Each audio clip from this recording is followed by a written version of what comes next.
होगी इंशाल्लाह, and then that will be shared with you all in the group, ठीक है? तो रिकॉर्डिंग भी स्टार्ट हो गई है नाउ।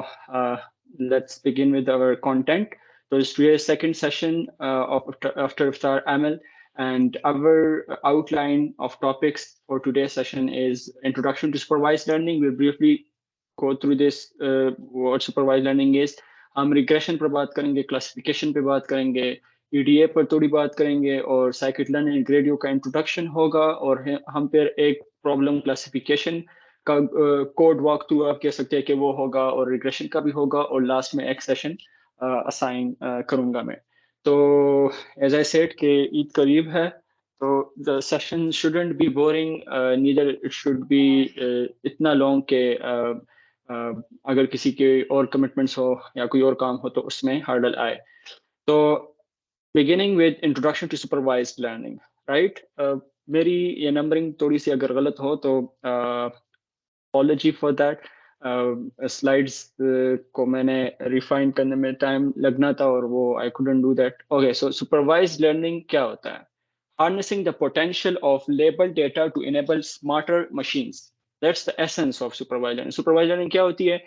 दो ही चीजें होती है supervised के. मशीन लर्निंग तो है, लेकिन ये अलग से कैटेगरी क्यों है, अलग से ये मशीन लर्निंग का सब डोमेन क्यों है?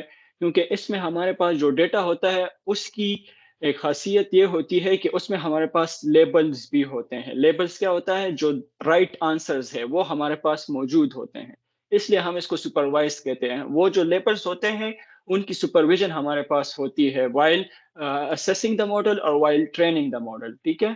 तो therefore it is written over here कि harnessing the potential of labeled data. बात यहाँ पर ये लेबल डेटा ही सारी डिफाइन कर देती है सुपरवाइज लर्निंग की. कि मशीन लर्निंग के एल्गोरिथम्स तो है, लेकिन जो डेटा जिस data we are concern with is labelled, वो लेबल्ड होता है. मतलब उसके जो फीचर्स होते हैं, हमने फीचर्स और लेवल पर कल भी बात की थी. फीचर्स क्या होते हैं? वो कॉलम्स जिसके बेस पर हम कोई प्रिडिक्शन कर रहे हैं. अब वो जो प्रिडिक्शन होगा वो या सही होगा या गलत होगा. अब अगर उसको सही और गलत कहने के लिए हमारे पास राइट आंसर मौजूद है, तो वो सुपरवाइज लर्निंग हो गई. और जो राइट आंसर है या जो हमारा टारगेट वेरिएबल आता है, और उसको हम किसी चीज से अगेंस्ट चेक करते हैं कि अच्छा सही आंसर ये है और मशीन ने हमें ये प्रेडिक्ट करके दिया है, तो वो हमारे पास क्या हो गई? सुपरवाइज्ड लर्निंग हो गई. और वो जो जिसके अगेंस्ट हम वो अपनी प्रेडिक्शन को चेक कर रहे हैं, वो हमारे पास लेबल हो गया उसका. So supervised learning is a powerful technique in machine learning where an algorithm learns to predict or classify. यहाँ पर उन्होंने वो जो दो इसके टाइप्स हैं उसको समराइज किया है कि either it will be prediction. तो prediction here over here in this definition is referring to the finding that continuous value, जो कि अभी हम regression में भी डिस्कस करेंगे. और classify, finding or predicting that discrete value. तो वो हमारे पास क्लासिफिकेशन प्रॉब्लम हो आ जाता है, तो उसको भी हम डिस्कस करेंगे. प्रिडिक्ट और classify new data by training on labelled examples. हमारे पास जो ऑब्जर्वेशंस होती है या जो डेटा होता है वो क्या होता है? वो लेबल्ड होता है. उसमें हमारे पास करेक्ट आंसर का सेंस होता है, करेक्ट आंसर्स हमारे पास मौजूद होते हैं. उसमें टारगेट वेरिएबल जो कि प्रिडिक्ट होना है, तो हमारी ट्रेनिंग डेटा में भी वो मौजूद होता है. तो this is in a brief way I did explain what supervised learning is, right? अभी जब हम सुपरवाइज लर्निंग की बात करते हैं तो दो तरह के कैटेगरीज होती हैं हमारे पास. या तो वो रिग्रेशन में लाई करेगा अगर कोई एल्गोरिदम है, या वो क्लासिफिकेशन में लाई करेगा मेनली, ठीक है? So here it's written that there are two general types of problems that supervised machine can be used to address: regression and classification. If the output variable are continuous, मैंने क्या कहा पीछे? यहाँ पर वर्ड यूज हुआ है predict. तो अगर जो आउटपुट वेरिएबल है जो कि मशीन ने प्रिडिक्ट करना है, अगर वो कंटिन्यूअस वैल्यू हो, तो regression algorithm can be use. तो हम रिग्रेशन यूज करते हैं, ठीक है? लेकिन अच्छा, इसकी एग्जांपल क्या है? Weather forecasting, predicting market trends and projecting sales revenue. तो इसमें हमारे पास जो आउटपुट वेरिएबल होगा, तो वो जो है वो कोई डिस्क्रीट वैल्यू नहीं होगी कि ये होगा ये होगा. वो एक कंटिन्यूअस वैल्यू होगी कि ये हो सकता है, तो वो कंटिन्यूस वैल्यू चूंकि यहाँ पर कंसर्न है, तो हम पे किसकी बात करते हैं कि ये एक रिग्रेशन प्रॉब्लम है। जो जो भी इन्होंने ये वेदर फोरकास्टिंग है, वेदर फोरकास्टिंग में हमें जो इंफॉर्मेशन मिलती है वो एक कंटिन्यूस वैल्यू होती है। प्रिडिक्टिंग मार्केट ट्रेंड्स या जो प्रोजेक्टिंग सेल्स रेवेन्यू, तो ये सब क्या है, ये रिग्रेशन प्रॉब्लम्स है। Regression algorithm use in supervised learning context include, फिर इसकी टाइप्स होती है, लीनियर रिग्रेशन है, फिर इसमें simple linear regression, multiple variable linear regression और सब इसमें टाइप्स होती है। Non linear regression, Bayesian, polynomial regression trees, neural networks, और बात जो है वो डीप लर्निंग में इंटर हो जाती है। तो यहाँ पर how we look at the regression problems, और किस तरह ये क्लासिफिकेशन से डिफरेंट है। और ये हमारे पास, इसको हम सुपरवाइज्ड लर्निंग क्यों कहते हैं, क्योंकि इसमें जो डेटा होता है, तो अगर हमारे पास इवन कंटिन्यूस डेटा है या डिस्क्रीट डेटा है, तो उसकी हमारे पास क्या होती है, उसमें लेबल्स हमारे पास मौजूद होते हैं। तो इसलिए ये सुपरवाइज्ड लर्निंग हो गया, और सुपरवाइज्ड लर्निंग के अंदर ये हमारे पास रिग्रेशन प्रॉब्लम्स होते हैं, और उसकी भी डिफरेंट टाइप्स है ये एल्गोरिथम के। जब हम क्लासिफिकेशन की बात करते हैं, तो are used in case where the output variables can be defined as categories. इसमें हमारे पास कैटेगरीज होती है, जरूरी नहीं है कि जरूरी नहीं कतन कंटिन्यूअस वैल्यू नहीं होगी। क्लासिफिकेशन है तो कैटेगरीज ही होगी। Categories can be true, false, yes, no. Application can include object identification, fraud detection, spam filtering, etc. Classification algorithms include logistic regression, support vector machine, k-nearest neighbor, decision trees, random forest, neural networks। तो ये सब फिर हमारे पास types किसकी होती है, ये algorithm हमारे पास क्लासिफिकेशन के एल्गोरिथम होती है। कैन somebody confirm me कि I am audible and so far you guys are following along सही से? Yes. Okay, thank you. Interaction कर सकते हैं आप अनम्यूट करके, आप कोई भी। Every question over here is smart. Every interaction over here is appreciated, or I would encourage that. तो ताकि मुझे भी लगे कि I am connected with real human beings and not machines. Our machines are smart enough to interact and reply. तो अगर हम बात करें, तो ट्यूरिंग टेस्ट की हमने बात की थी कि हमारे पास मशीन भी रिस्पॉन्स कर रहा है और ह्यूमन बीइंग भी कर रहा है। तो यहाँ पर बेटे, मैं अगर थर्ड टर्मिनल हूँ, तो मुझे मशीन से ही कुछ आए, लेकिन आए तो सही कि मुझे लगे कि I am talking to human beings. Okay, classification problem. तो क्लासिफिकेशन क्या होता है, अगर आप लेफ्ट साइड पर विजुअल को देखें, तो डेटा है। ये डेटा कौन सा होगा, लेबल डेटा होगा, ये अभी हमें पता है। वो मॉडल से गुजरता है। मॉडल क्या है, मॉडल वो एल्गोरिदम है, वो हमारे पास लॉजिक है, जो कि इस डेटा को यूज करता है और मशीन को इस काबिल बनाता है कि विदाउट एक्सप्लिसिट प्रोग्रामिंग, वो फिर हमारे पास अनसीन डेटा, सिर्फ हम उसको एज ए इनपुट देते हैं और वो आउटपुट हमें करके दे देता है। तो इसका अगर हम देखें तो क्या कर रहा है, ए बी सी कैटेगरीज को जो है वो हमारे पास ये आउटपुट में दे रहा है। ठीक है, तो मॉडल इनपुट क्या, फिर जब हम इसको यूज करते हैं अपने जो प्रॉब्लम होता है उसमें, तो डेटा हमें A B C data categories में डिवाइड हो जाता है। हम कहते हैं कि अगर कैटेगरी ए हो तो ये डिसीजन होगा, ये परफॉर्म करो, ये केस हो सकता है। दूसरा केस के अगर हमें कैटेगरी बी रिटर्न हो, मॉडल कहता है कि ये कैटेगरी बी है, मॉडल की प्रिडिक्शन ये है, तो उसके अगेंस्ट हमारे अलग स्टेप्स हो सकते हैं, अलग डिसीजंस हो सकते हैं, बिजनेस डिसीजन हो सकते हैं, उस प्रोडक्ट के अंदर जो एमएल का प्रोडक्ट है उसके अंदर डिसीजन हो सकते हैं कि हमने एक मशीन लर्निंग मॉडल को यूज करके सिर्फ कैटेगराइजेशन कर ली, क्लासिफिकेशन कर ली, हमें जो फिर उस क्लासिफिकेशन के बेस पर हम कोई डिसीजन लेते हैं। ठीक है, और अगर सी है तो फिर जो है ये करो, जी हमारे पास क्या होगा, डिसीजन हो सकता है। तो this is how classification works. क्या लिखा है मैंने, a classification problem is a type of machine learning task where the goal is to predict a categorical or discrete output variable based on a set of input variables.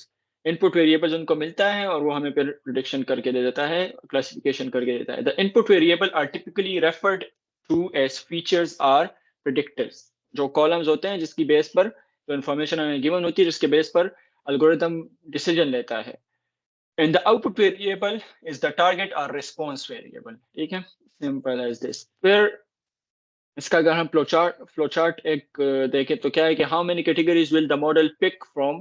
तो उसके base पर classification की pair categories है कि अगर हमारे पास दो ही output हो सकते हैं, आउटपुट वेरिएबल दो ही है, तो उसको हम बाइनरी क्लासिफिकेशन कहते हैं। फॉर एग्जांपल ईमेल स्पैम है या स्पैम नहीं है, स्पैम में जाएगा या नहीं जाएगा, ये क्या है, बाइनरी क्लासिफिकेशन है। मोर देन टू है तो फिर वो मल्टी क्लास क्लासिफिकेशन हो जाती है। फॉर एग्जाम्पल इमेज है, उसमें व्हाट टाइप ऑफ एनिमल, तो एनिमल तो किसी भी क्लास का हो सकता है, किसी भी कैटेगरी का हो सकता है, केट भी हो सकता है, लाइन भी हो सकता है, एलिफेंट हो सकता है, ठीक है। तो अब ये मोर देन टू है तो ये मल्टी क्लास क्लासिफिकेशन है। फिर मल्टी क्लास क्लासिफिकेशन में हमारा जो प्रॉब्लम है वो डिसाइड करेगा कि क्या ये multi class single level classification हो रही है या multi class multi level classification हो रही है। तो multi class single level classification वो होती है कि हमारा दो के मल्टी क्लास क्लासिफिकेशन हो रही है, लेकिन हमारा उसमें जो प्रॉब्लम है वो एक एक कैटेगरी के साथ सिर्फ रिलेटेड है। तो which type of animal is this for example, तो वो एक के साथ कंसर्न हो गया। तो ये हमारे पास multi class single level classification है। Multi class multi level classification क्या होती है कि what are all the animals in this picture. अगर हमने सबको क्लासिफाई करना है कि हर इमेज जो है वो आइडेंटिफाई हो जाए, क्लासिफाई हो जाए, तो फिर वो क्या होता है, multi class multi level classification है, ठीक है। मैंने जो अपनी एफआईपी की बात की, तो अगर विजुअली इम्पेयर्ड पर्सन के लिए आप ऐसे डिवाइस को डिजाइन कर रहे हैं कि जो उसके सामने जो भी चीज आ रही है उसको क्लासिफाई कर रहा है ना, क्लासिफिकेशन हो रही है कि डोर है, चेयर है, सोफा है, क्या है उसके सामने, ठीक है। तो ये क्लासिफिकेशन हो रही है, मल्टी क्लास क्लासिफिकेशन हो रही है, और मल्टी लेबल भी है कि लेबल भी एक एक टाइम पे बहुत सी चीजें उसको एक अकाउस्टिक आउटपुट मिलना चाहिए कि आपके सामने ये चीजें हैं, ठीक है। तो ये एक एग्जांपल होगी multi class multi label classification की। रिग्रेशन प्रॉब्लम, रिग्रेशन में क्या होता है, आप देख सकते हैं कि यहाँ पर ए बी सी है, यहाँ पर लाइन है, तो ये कंटिन्यूअस वैल्यू हो सकती है, इस लाइन पर कहीं पर भी वो लाई कर सकती है, वो जो हमारी प्रिडिक्शन होती है वो। और ये रेंजेस होती है कि मॉडल आउटपुट हमारे पास रेंजेस में आता है। रेंजेस का मतलब है कि वो उसमें पॉइंट होगा, ठीक है। तो अब उसके डिसीजन पर, उसका जो हमारे पास मॉडल का आउटपुट होता है उसकी बेस पर उसी तरह हम फिर डिसीजन लेते हैं। तो sorry, I forgot to edit this, as I said कि ये mistakes हो सकती है। Anyway, तो to create, oh I forgot I forgot to add my detail over here. Anyway, तो मैंने orally आपको बता दिया कि रिग्रेशन है, कॉन्सेप्ट उसका क्या है कि डेटा होगा, डेटा मॉडल में जाएगा, और हमारी प्रेडिक्शन क्या होगी, वो एक कंटिन्यूअस वैल्यू होगी, ठीक है। फिर उसके बाद अगर हम रिग्रेशन के फ्लो चार्ट की बात करें, तो फ्लो चार्ट में क्या है, वन है, मोर देन वन है, यूनिडायमेंशनल रिग्रेशन है और मल्टी डायमेंशनल रिग्रेशन है। How many views will this video get, यहाँ पर किसी बार एक ही वो कंसर्न है। मल्टी डायमेंशनल रिग्रेशन क्या, what is the latitude longitude of location in the photo. तो डायमेंशन दो हो गई है, दो इंफॉर्मेशन हमें चाहिए, एक में एक इंफॉर्मेशन चाहिए, दूसरे में दो इंफॉर्मेशन चाहिए। तो this is how it differs, और इसकी भी फर्दर पे कैटेगराइजेशन हो सकती है कि ये किस तरह की रिग्रेशन है, ठीक है। फिर जब अगर हम एक्सप्लोरेटरी डेटा एनालिसिस की बात करें, तो एक्सप्लोरेटरी डेटा एनालिसिस में हमारे पास आ, हमने इसको इससे रिलेट किया था कि हाउ डेटा साइंस और मशीन लर्निंग का वो इंटरसेक्शन की हमने बात की थी। तो एक्सप्लोरेटरी डेटा एनालिसिस हमें एमएल के प्रॉब्लम में चाहिए, अगर हम सिर्फ एमएल को डील कर रहे हैं, तो उसमें भी हमें इतना चाहिए कि हम अपने डेटा से इंसाइट्स को, अपने डेटा को समझ सके, उसके बाद हम उसको मशीन लर्निंग के लिए प्रिपेयर करते हैं। पहले तो प्लानिंग होती है ना, और प्लानिंग में प्रॉब्लम, एमएल प्रॉब्लम फ्रेमिंग में हमने क्या कहा था कि हम अपने डेटा सेट को भी असेस करते हैं टू कंक्लूड दिस कि ML is a good approach to the problem और नॉट। तो उसके लिए हमें डेटा सेट को देखना है ना कि डेटा सेट कैसा है, उसकी क्वालिटी कैसी है। तो अगर तो इसको करके हमें उसका भी पता चलता है, और इसको करके हम फिर अगर एमएल को यूज कर भी रहे हैं तो हम अपने डेटा को कैसे प्रिपेयर करें कि वो मॉडल के लिए जो है वो सही हो, कि वो मॉडल उस पर काम कर सकता है। मॉडल भी तो हमारे पास ये जो मॉडल है, तो या ये मैथमेटिकल मॉडल होता है, इसका प्रोग्रामेटिक फिर जो है प्रोग्रामेटिकली ये इम्प्लीमेंटेड होते हैं। तो उसकी रिस्ट्रिक्शंस क्या है कि आपने डेटा को उसके लिहाज से, मॉडल के लिहाज से उसको ऐसे चेंज करना है कि वो मॉडल उसको एक्सेप्ट कर सके, ठीक है, वो मॉडल उसको प्रोसेस कर सके। तो उसके लिए फिर हम एक्सप्लोरेटरी डेटा एनालिसिस से काम लेते हैं। एक्सप्लोरेटरी मतलब हम एक्सप्लोर करते हैं, डेटा एनालिसिस होती है उसमें। ये एक विजुअल है जो कि मुझे अच्छा लगा। I did edit over here के आपके पास क्या हो सकता है, कंपैरिजन आप कर सकते हैं डेटा का, रिलेशनशिप समझने के लिए आप उसको यूज कर सकते हैं। डिस्ट्रीब्यूशन क्या है, डेटा कहाँ कहाँ लाई कर रही है, ज्यादा डेटा कहाँ लाई हो रही है, कम डेटा क्या डिस्ट्रीब्यूशन कैसे हो रही है, ठीक है, उस डेटा की। और उस तरह आप कंपोजिशन, आप दो को एक साथ देखना चाह रहे हैं, तीन फीचर्स को एक साथ देखना चाह रहे हैं, उनका रिलेशन देखना चाहते हैं, तो उसके लिए भी ये डिफरेंट टाइप्स के चार्ट्स है जो कि हम ईडीए में फिर उसको डिफरेंट पाइथन की लाइब्रेरीज को यूज करके हम बना सकते हैं। बार चार्ट है, स्पाइडर चार्ट है, line chart, vertical bar chart, इस तरह ये स्कैटर प्लॉट है, बबल चार्ट है, ठीक है, हीट मैप्स है, ट्री मैप है, वाटरफॉल चार्ट है, बॉक्स प्लॉट्स है। तो ये सब हमारे पास टाइप्स है चार्ट्स की जो कि हम यूज कर सकते हैं। It's pretty interesting. अगर आप इंटरेस्टेड हो तो इसको आप अलग अलग से देखकर इस पर कोई प्रॉब्लम को उठाकर फिर उसको समझ सकते हैं। अच्छा, अनलीशिंग इनसाइट्स फ्रॉम डेटा, तो हम क्या कर रहे होते हैं, हमें इनसाइट्स ही चाहिए डेटा से, और वो हम एक्सप्लोरेटरी डेटा एनालिसिस में कर सकते हैं और करते हैं। Exploratory data analysis is a process in data analysis that involves examining and visualizing data to summarize their main characteristics.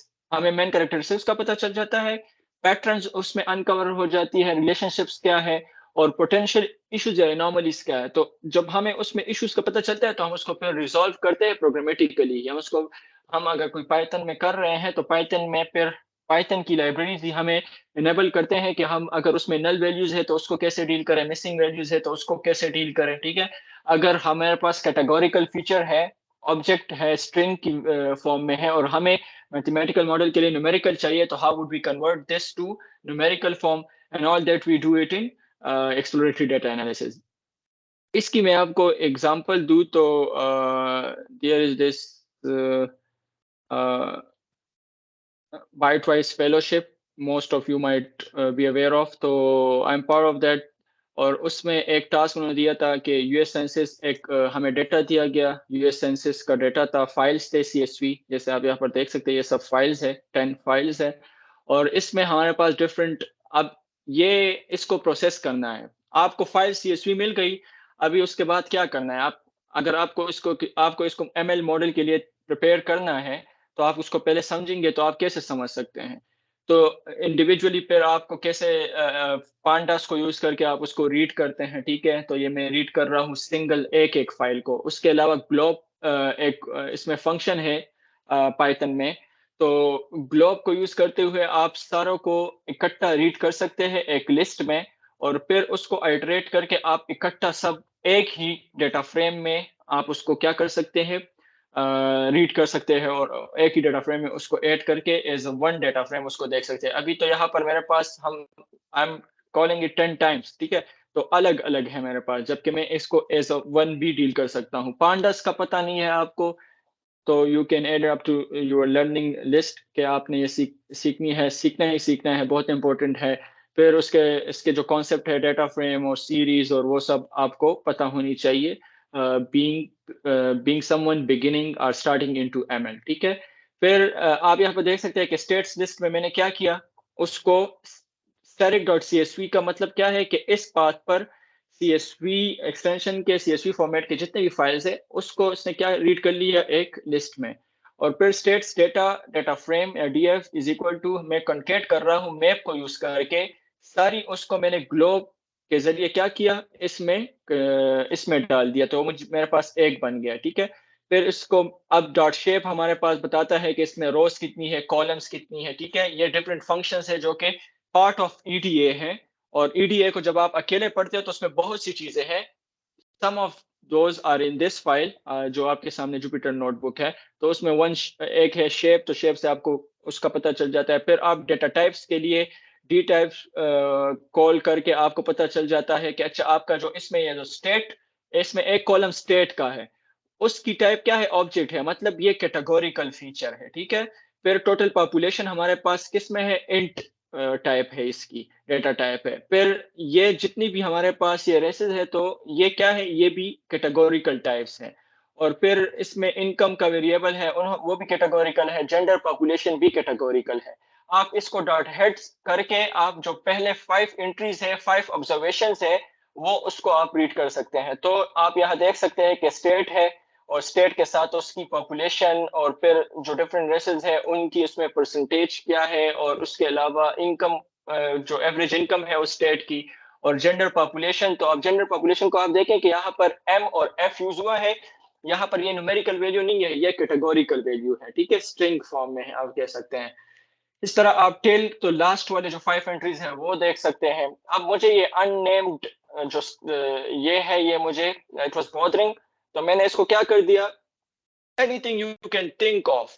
उसके लिए पांडास में या प्रोग्रामिंग का कोई अप्रोच होगा जो कि आप सर्च करके सीख सकते हैं, या अगर आपके जहन में आ रहा है तो वो इम्प्लीमेंट हुआ होगा। Stack overflow is your friend, chat GPT could be your friend, just to find a solution and understand it through the same chat GPT. या आपको कोई एरर आता है, आपको स्टैक ओवरफ्लो में नहीं मिलता, आप चैट जीपीटी में डालें उसको, इसका रिजॉल्व देखें और उसको समझे, ठीक है, तब that could be a fair use of chat GPT. लेकिन आप कहें कि आपने उसने कोड लिखा, आपने यहाँ पर पेस्ट कर दिया, एरर आया, वो एरर आपने फिर उसमें डाल दिया, उसने वो रिजॉल्व करके आपने फिर पेस्ट कर दिया वर्किंग, और आप कुछ नहीं समझ रहे हैं, तो that is a very, I would say कि not a good use of ChatGPT and is not in favor of the person using it such way.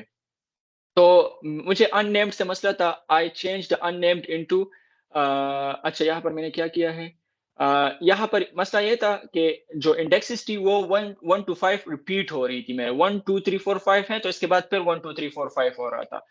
तो यहाँ पर ये जो मैंने अननेम्ड है, states data DF dot preset index dot index मेरे पास क्या करता है, इसने इस इंडेक्सेस को क्या कर दिया, ये जो यहाँ पर अब ये तो वो अनरिलेटेड कॉलम है मेरे पास, ठीक है, ये तो उसके साथ जो बाय डिफॉल्ट आ जाता है। लेकिन ये मैंने क्या कर दिया, ये रिसेट हो गया, ये 0 1 2 3 4 5 6 7 के साथ हो गए। अब ये जो डेटा है ना मेरे पास, अब इसमें नल वैल्यूज भी होगी, इसमें ऐसा डेटा होगा कि जो मुझे न्यूमेरिकल फॉर्म में चाहिए, न्यूमेरिकल फॉर्म में नहीं होगा, और इसके साथ साथ इसमें डुप्लीकेट्स होंगे, ठीक है, एक रो दो बार जो है पेस्ट हुआ होगा।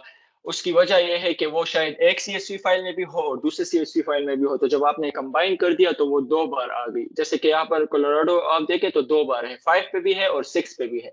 इस तरह पर जॉर्जिया 2 बार है, और इस तरह ये डुप्लीकेट्स है इसमें, ठीक है। तो ये आपको देख के, इसको एनालाइज करके आपको इसका ये तो मसले है ना। अब इसके साथ तो मैं एमएल मॉडल को ये नहीं दे सकता इस तरह का डेटा, वो तो उस पर काम ही नहीं करेगा। फिर यहाँ पर मैंने अननेम्ड को किस में कन्वर्ट कर दिया, सिटी नंबर में कन्वर्ट कर दिया, ठीक है। और इन प्लेस ट्रू का मतलब यह है कि मेरे पास इसी डेटा फ्रेम में ये करो। अगर मैं इन प्लेस ट्रू नहीं करूंगा तो फिर मेरे पास फिर मैंने इस डेटा फ्रेम को एक और डेटा फ्रेम में स्टोर करना होगा एज अ वेरिएबल नेम, और फिर वो मेरे पास उसमें चेंज इंप्लीमेंट होगी, और इस वाले नाम वाले डेटा फ्रेम में चेंज नहीं हुआ होगा, नहीं हुई होगी चीज। तो इन प्लेस ट्रू क्या करता है कि वो मेरे पास उसी डेटा फ्रेम में वो इंप्लीमेंट कर देता। तो जब states data DF dot head में आप करता हूँ, तो वो जो अननेम्ड था वो किस में कन्वर्ट हो गया, सिटी नंबर में हो गया। अब मुझे ये जानना है कि ये जो स्टेट्स है मेरे पास यहाँ पे, इसमें डुप्लीकेट्स तो नहीं है। तो one way of doing that out of many is to call is unique on that particular column. उस पर्टिकुलर कॉलम पर मैंने इस यूनिक जो है वो कॉल किया, और वो मुझे क्या रिटर्न कर रहा है, फॉल्स, मतलब इसमें डुप्लीकेट्स हैं, ठीक है। मैं क्या करता हूँ, डॉट ड्रॉप डुप्लीकेट्स को कॉल करता हूँ। कीप फर्स्ट का मतलब यह है कि अब अगर ड्रॉप डुप्लीकेट्स, तो वो तो कोलोराडो कोलोराडो दोनों को डिलीट कर देगा, ड्रॉप कर देगा। मुझे पहले वाला, मैं कहता हूँ कि पहले वाले को रखो, दूसरे वाले को, या उसके बाद जितने भी अगर उसमें डुप्लीकेट्स है उसको ड्रॉप कर दो। तो कीप फर्स्ट कर देता हूँ, और अब जब मैं इसको स्टेट को इस यूनिक करता हूँ, तो अब ये मुझे कह रहा है कि जो डुप्लीकेशन वो क्या हो गई, वो खत्म हो गई इससे।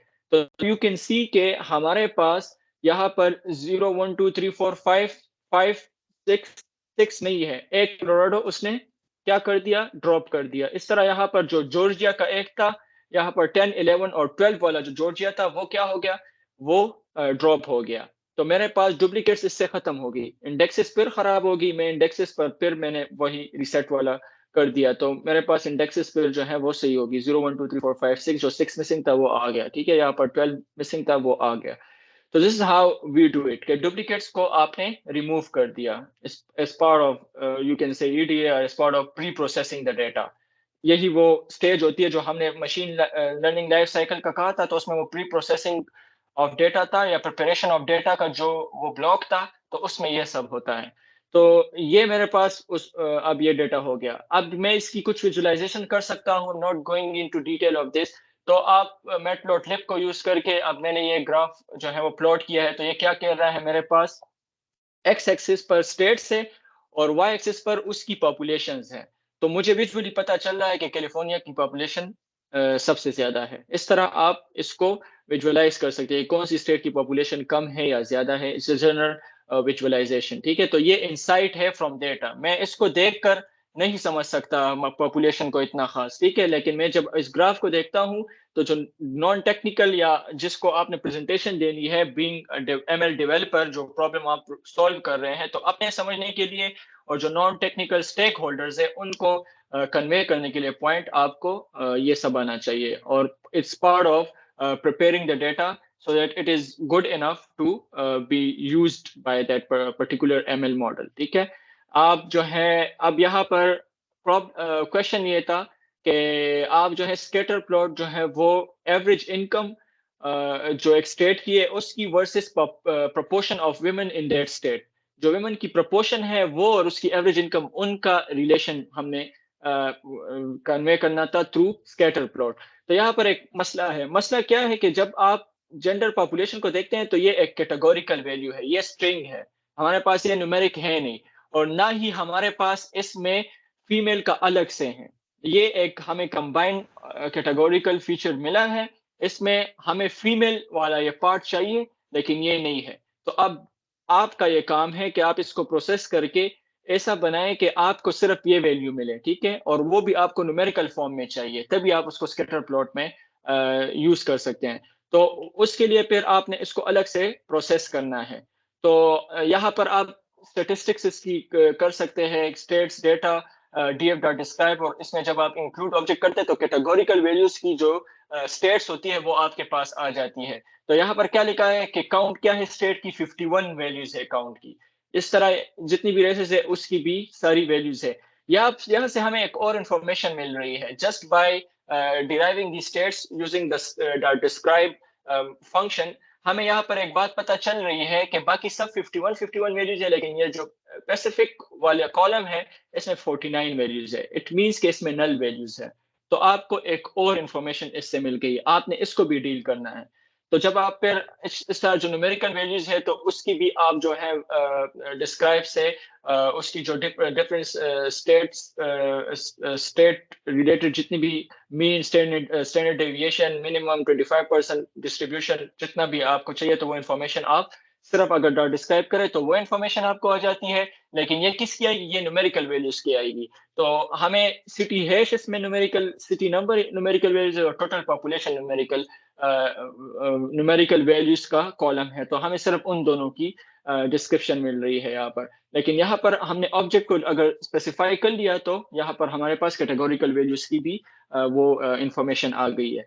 अब यहाँ पर जब आप डॉट इन्फो एक और फंक्शन है, जब आप उसको कॉल करते हैं तो आपको यहाँ से भी पता चल जाता है कि यहाँ पर 47 नॉन नल वैल्यूज हैं। मतलब इसमें 4 ऐसी वैल्यूज हैं जो कि नल है। और वो आप फिर कैसे फाइंड कर सकते हैं, यू टारगेट द कॉलम के पैसिफिक कॉलम को ग्रेप करो, उस पर इज नल को कॉल करते हैं और उसको सम करते हैं। तो total number of null values आपके पास आ जाती है। अच्छा, इसमें 4 नल वैल्यूज हैं, ठीक है। फिर आप जो है states data DF pacific dot is equal to state data DF pacific dot fill N A. यहाँ पर एन ए का मतलब है नॉट अवेलेबल, या जो नल वैल्यूज होंगी उसको फिल कर दो 0 से। तो जो नल वैल्यूज थी या एन एन था, तो वहां पर क्या आ जाएगा, वहां पर 0 हो जाएगा। तो अब जब हम इसको दोबारा कॉल करते हैं तो हमने नल वैल्यूज को डील कर लिया, हमने उसको फिल कर दिया 0 से, सिंपल, ठीक है। अब जब हम दोबारा इन्फो कॉल करते हैं तो सब 51 है। तो दैट मीन्स के वी डिड इट, और वो जो नल वैल्यूज का मसला था वो भी हल हो गया, डुप्लीकेट्स का भी इशू रिजॉल्व हो गया। अब यहाँ पर कुछ इश्यूज है। आगे जाकर जो फंक्शन मैं यूज करने लगा हूं तो उसमें क्या है कि मैंने ग्रेप किया है जो जनरल पॉपुलेशन में 28 इंडेक्स है उसको मैंने रिप्लेस किया है, इसको भी रिप्लेस किया है। और रिप्लेस मैंने इसलिए किया था क्योंकि मुझे आगे कोई इशू आ रहा था।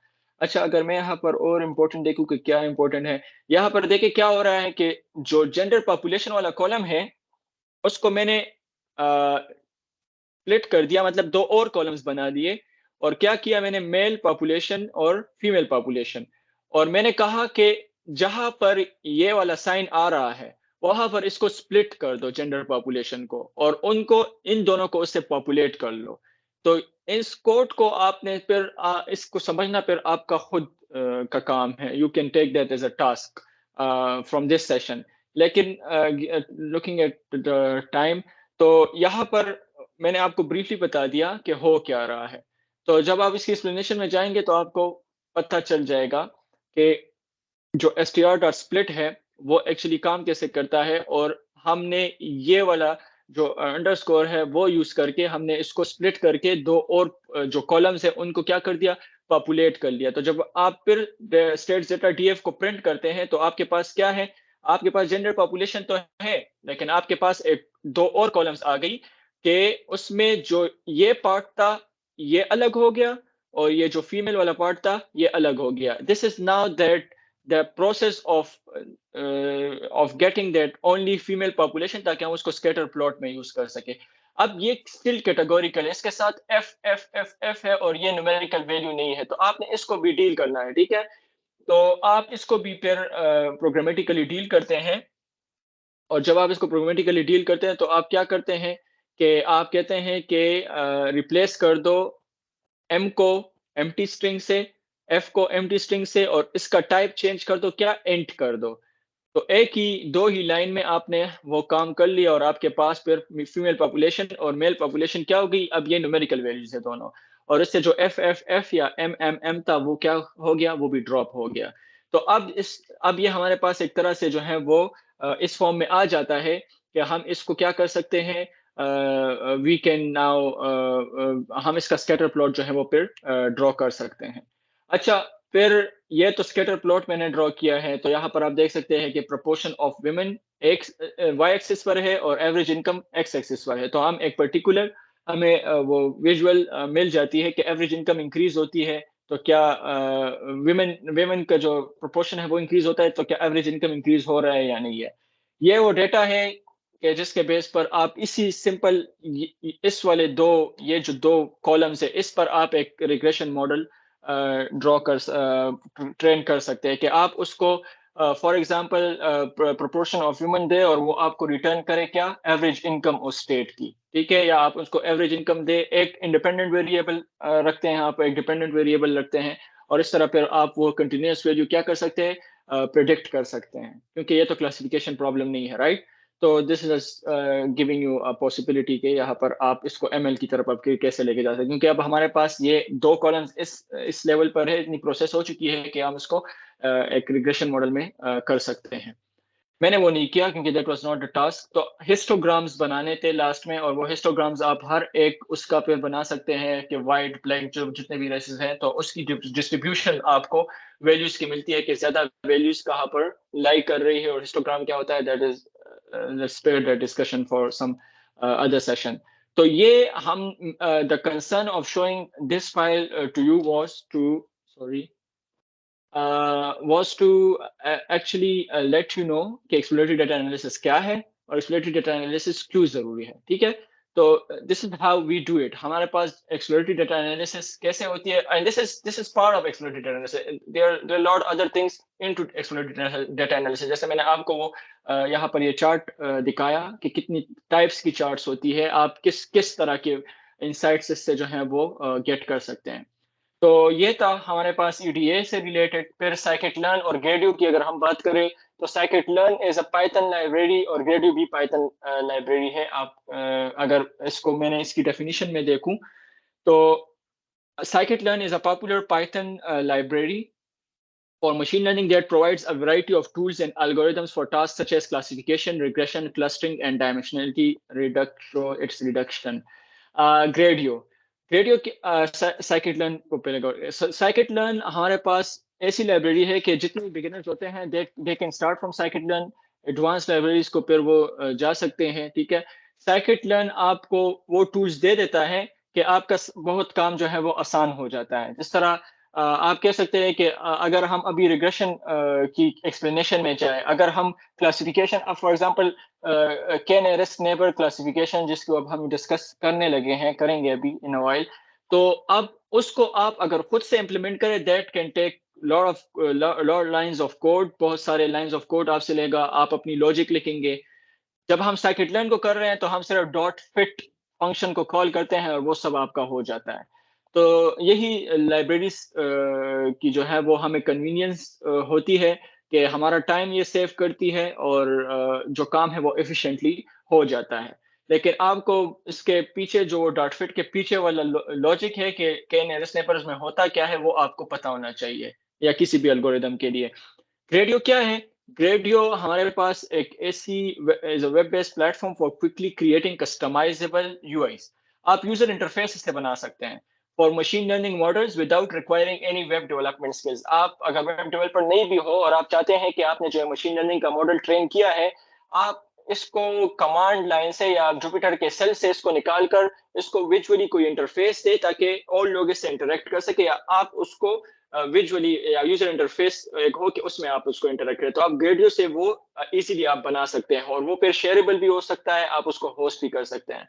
तो विद हैविंग दी स्किल्स अगर आप कोई एल्गोरिदम बना सकते हैं और उसको फिर ग्रेडियो में आप यूआई भी उसकी बना सकते हैं, तो एक तरह से you can take it as a source of your portfolio building, कि आप जो भी कर रहे हैं आप उसको ग्रेडियो में दे रहे हैं, तो आपके पास वो क्या हो जाता है, सिंपल आप उसको शेयर कर सकते हैं, आप एम्प्लॉयर को दिखा सकते हैं अपने ग्रेडियो के जो एप्स आपने बनाए हैं, तो वो उसमें बीच उसके पीछे क्या होगा, वो मशीन लर्निंग के कॉन्सेप्ट्स आपने इम्प्लीमेंट किए होंगे, ठीक है। अगर ये एक चीट शीट है डेटा केम से, तो इसमें बेसिक आप यहाँ पर मैं सिर्फ अगर ये वाला देखूं कि यहाँ पर क्या है कि scikit-learn is an open source Python library that implements a range of machine learning, pre-processing, cross-validation, visualization algorithms using a unified interface। तो एक ही जगह पर हमारे पास जितनी भी मशीन लर्निंग इंजीनियर को या मशीन लर्निंग प्रैक्टिशनर को चीज़ें चाहिए तो वो आपको यहाँ पर मिल जाती है। हम इसको सिंपल इंपोर्ट करते हैं और जो भी हमें चाहिए होता है तो हम उससे उसको फिर क्या करते हैं, वो चीज़ इंपोर्ट करते हैं। हमें डेटा सेट्स इसमें है, इसमें और फैसिलिटेटिंग और कन्वीनियंस के लिए ऐसे एल्गोरिदम्स हैं, ऐसे फंक्शंस हैं, ऐसे मॉड्यूल्स हैं कि वो आप यूज करके अपना काम आसान कर सकते हैं, ठीक है। लोडिंग डेटा सेट और सिंपल इसके it's a different learning could be a different learning pursuit. Scikit-learn पर अलग से कोर्स और इसकी लर्निंग हो सकती है, तो आपको पता होना चाहिए कि दिस इज लाइब्रेरी और आप इसको सीखे तो बहुत अच्छी बात है, and it should be a must for the beginner into ML, ठीक है। तो ये चीट शीट है, आप इसको फिर बाद में भी देख सकते हैं, समझ सकते हैं। और अब अगर ग्रेडियो है तो ये ग्रेडियो का एक आप फील इस स्नैप में दिया गया है कि लेफ्ट हैंड साइड पर एक इनपुट है जो कि इमेज के फॉर्म में है, इमेज अपलोड हो सकती है इसमें, और राइट हैंड साइड पर उसकी प्रिडिक्शन हो रही है, क्लासिफिकेशन हो रही है एक तरह से कि ये क्या है, ये कैट है। 100% एक्यूरेसी के साथ बता रहा है कि ये कैट है, ठीक है। तो अब ये क्या हो रहा है, ये किसी ने अपनी जो मशीन लर्निंग एल्गोरिदम है उसको किस में यूआई उसके लिए किस में बनाई है, ग्रेडियो में उसके लिए यूआई बनाई है और उस यूआई को होस्ट किया है फिर, ठीक है।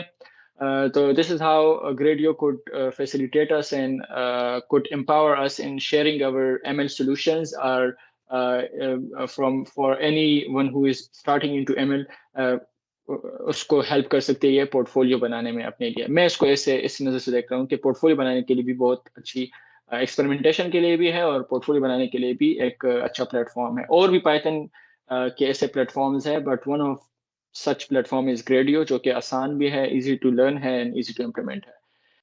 क्लासिफिकेशन की हैंड्स ऑन की अगर so for following along, hello, am I audible? Yes, sir. अच्छा, अभी तक जो बातें हुई तो उसमें कोई क्वेश्चन तो नहीं है? नहीं, अभी मेरे लिए तो सब कुछ सही है। ओके, सही है। तो अभी जल्दी से इट्स ऑलमोस्ट 11, तो बस थोड़ा ही हमारा काम रहता है और वो काम ज़रूरी है। हैंड्स ऑन है, तो हैंड्स ऑन ये है कि कोड वॉक थ्रू है। इट्स नॉट लाइक कि हमारे पास मैं अभी लिखूंगा, क्योंकि that would have taken lot of time. तो इसलिए the right way was to have the code written, और उससे हम फिर एक तरह से अभी वॉक थ्रू करेंगे, इस तरह ईडीए वाला मैंने किया। तो अभी अगर हम क्लासिफिकेशन का हैंड्स ऑन देखें, तो अगेन आई हैव दिस के एन एन इम्प्लीमेंटेड। ठीक है, के एन एन क्या है? के नियरेस्ट नेबर क्लासिफिकेशन के लिए के नियरेस्ट नेबर एल्गोरिथम है। अब इसमें होता क्या है, मैं आपको उसका इंट्यूशन दे देता हूँ। वो इमेज मैंने यहाँ पर नहीं अपलोड की। इफ आई मेरा इंटरनेट काम कर रहा है और मैं यहाँ सर्च करूँ, अच्छा, इससे इसको इधर से आप कॉन्सेप्ट, जैसे मैंने आपको बताया कि साइकिट लर्न तो हमारे लिए वो डॉट फिट करके वो कर लेगा, लेकिन हमें उसका कॉन्सेप्ट पता होना चाहिए। तो साइकिट लर्न जो के नियरेस्ट नेबर या केएनएन एल्गोरिथम है, वो करता क्या है सिंपली, कि वो हमारा जो अब ये जो जितने भी आप लेफ्ट हैंड साइड को देखें, ये सारे डेटा पॉइंट्स है। ये जो ग्रीन में है और ऑरेंज में है, ये हमारे पास डेटा है, लेबल्ड डेटा है। हमारे पास इसका x भी है और y भी है, दोनों वैल्यूज मौजूद है। ठीक है, अब अब यहाँ पर हमने क्लासिफिकेशन करनी है। क्लासिफिकेशन ये है कि x और y तो है, उसके साथ साथ जो इसका लेबल है कि ये ग्रीन है या ऑरेंज है। Let me repeat it. मेरे पास दो इंफॉर्मेशन है कि x वैल्यू ये है, for example x is 1 and y is 1। तो मैं कहता हूं कि इसका लेबल क्या होगा? Green dot. ठीक है, या x इज 8, y इज 8, और उसका लेबल क्या है? उसका लेबल है ऑरेंज डॉट। तो मेरे पास दो इंफॉर्मेशन है और उसका एक एक लेबल है। अब ये तो क्या है? ये मेरे पास लेबल डेटा सेट है। अब मैं KNN को यूज करके क्या करूंगा कि अगर मैं कोई अननोन, अब ये जो ब्लू मैंने यहाँ पर डाला हुआ है, मैं कहता हूं कि ये ब्लू अगर ये y की वैल्यू हो और ये x की वैल्यू हो, ये x की वैल्यू हो, ये y की वैल्यू हो, तो वो उसका लेवल क्या होगा? वो ऑरेंज होगा या ग्रीन होगा? This is the question. ठीक है, तो के नियरेस्ट नेबर क्लासिफायर क्या करता है, या KNN में क्या होता है?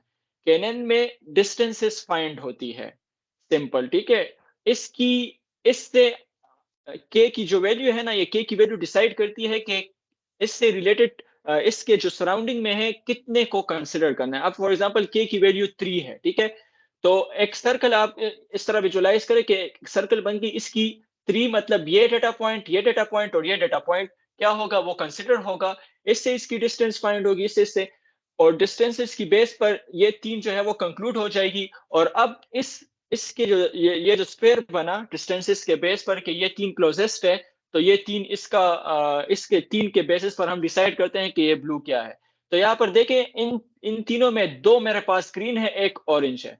चूंकि दो की जो डेंसिटी है, या जो दो, चूंकि एक साइड पर दो है, दूसरी साइड पर एक है ऑरेंज का, तो हम क्या कंक्लूड कर देते हैं? के नियरेस्ट नेबर एल्गोरिथम हमें यह देता है कि ये जो न्यू डेटा पॉइंट है, ये क्या है? New data point assign to category 1। New data point क्या है? ये कैटेगरी 1 को असाइन हो गया है। मतलब ये प्रिडिक्शन, केएनएन की प्रिडिक्शन क्या होगी? कि ये ग्रीन डॉट है। तो this how KNN works, right? Simplest, one of simplest algorithms, और आप कह सकते हैं कि जरूरी भी है।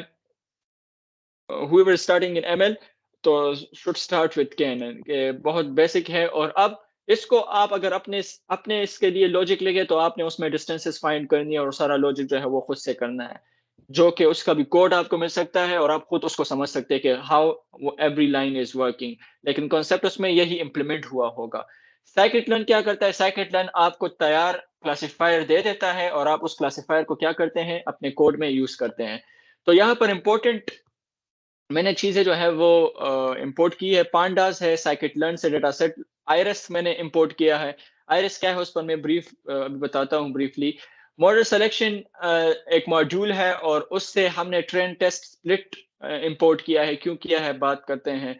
के नेबर क्लासिफायर, ये हमारे पास वो क्लासिफिकेशन एल्गोरिथम यहाँ से हमने तैयार इंपोर्ट कर लिया। इसके पीछे जो मैंने अभी ये कॉन्सेप्ट बताया वो लॉजिक इंप्लीमेंटेड है। ठीक है, और कंफ्यूजन मैट्रिक्स क्या होती है, क्लासिफिकेशन रिपोर्ट क्या है, we would look into it briefly. हमारे पास जो हम फिर इवैल्यूएशन जो इवैल्यूएशन मैट्रिक्स होती है या हम पता करते हैं कि how well our model is performing, तो हम ये यूज करते हैं। और मैंने ग्रेडियो को भी यहाँ पर इंपोर्ट किया just to give you a taste of Gradio वो इनटू जुपिटर नोटबुक, क्योंकि जुपिटर नोटबुक में हम उसको यूज कर सकते हैं। तो आइरस क्या है? आइरस फ्लावर का नाम है, ठीक है। जो आइरस फ्लावर है तो उसके 3 टाइप्स हैं, या वो वर्सिकलर होता है, या सेटोसा होता है, या वर्जिनिका होता है। 3 टाइप्स ऑफ आइरस एक फ्लावर है और उसके 3 टाइप्स हैं। लेकिन ये जो आइरिस डेटा सेट्स है, तो अब आइरिस डेटा सेट में हमारे पास कुछ डेटा है, उस डेटा को समझते हैं। आइरिस के इस पार्ट को सीपल कहते हैं, इस पार्ट को पेटल कहते हैं, ठीक है। आप यहाँ पर आइरिस पर मैंने सिंपल आइरिस को क्या कर दिया, लोड कर दिया, और आइरिस पर मैं फंक्शन कॉल करता हूँ फीचर नेम्स। तो वो हमें मुझे क्या देता है कि इसमें ये फीचर्स है, सीपल लेंथ, सीपल विड्थ, पीटल लेंथ, पीटल विड्थ। ये वो इंफॉर्मेशन है विदाउट द लेबल। यहाँ पर लेबल की बात नहीं हो रही, हम सिर्फ फीचर की बात कर रहे हैं। जो 4 कॉलम्स हैं, ये वो इंफॉर्मेशन है। ये मेरे पास इन सारे फ्लावर्स की जो है वो इंफॉर्मेशन है। मेरे पास 150 इसमें 150 रोज है, कि मतलब 150 फ्लावर्स का मेरे पास डेटा है, और उसमें हर एक के ये 4 इंफॉर्मेशन है। यहाँ पर हमें प्री प्रोसेसिंग की जरूरत नहीं है। साइकिल लर्न में हमारे पास प्री प्रोसेस डेटा सेट मिला हुआ है पहले से, ठीक है, तैयार है to go into ML model. जब मैं टारगेट नेम्स को प्रिंट करता हूं तो ये वो लेबल्स हैं, setosa, versicolor, virginica. Based on these 4 features मेरे पास इसको एक लेबल असाइन होगा कि क्या वो सेटोसा है, वर्सिकलर है, या वर्जिनिका है। और मेरे पास चूंकि ये सुपरवाइज्ड लर्निंग है और चूंकि ये लेबल डेटा है, तो ये देखिए ये लेबल मेरे पास मौजूद है। हर एक एंट्री के अगेंस्ट मेरे पास है 0, 1 और 2। 0 मीन्स के या वो वर्सिकलर होगा, या वो 1 मीन के वो सेटोसा है, और वर्जिनिका मीन्स के वो 2 मीन्स के वो वर्जिनिका है। तो मेरे पास एक ऐसा डेटा सेट है कि जिसमें मेरे पास ये वैल्यूज है, फीचर्स है। सिंपल लेंथ भी गिवन है, सिंपल विड्थ भी गिवन है, पीटल लेंथ भी गिवन है, पीटल विड्थ भी गिवन है, और उसके अगेंस्ट उसका लेबल भी है कि क्या ये वर्सिकलर है, सेटोसा है, या वर्जिनिका है। तो लेबल टेस्ट सेट यहाँ पर इलाबोरेट हो गया। अब मैं क्या करता हूं, मैंने इसको डेटा फ्रेम में कन्वर्ट कर दिया, और जब मैं डेटा फ्रेम पर डॉट हेड कॉल करता हूं तो देखिए यहाँ पर इसको हम ऐसे देख सकते हैं कि ये एक फीचर है, ये दूसरा है, तीसरा है, चौथा। तो 4 फीचर्स है और इसके अगेंस्ट एक लेबल होगा। अब वो लेबल अगर मैं उसको इसमें इंक्लूड करूं तो देखें, अगर 5.1, 3.5, 1.4, 0.2 डेटा हो, ये फीचर्स हो, तो उसका लेबल क्या है, 0 है। इसका मतलब ये है कि वो मेरे पास वर्सी कलर है। अगर मैं ज्यादा यहाँ पर प्रिंट करूं, ठीक है,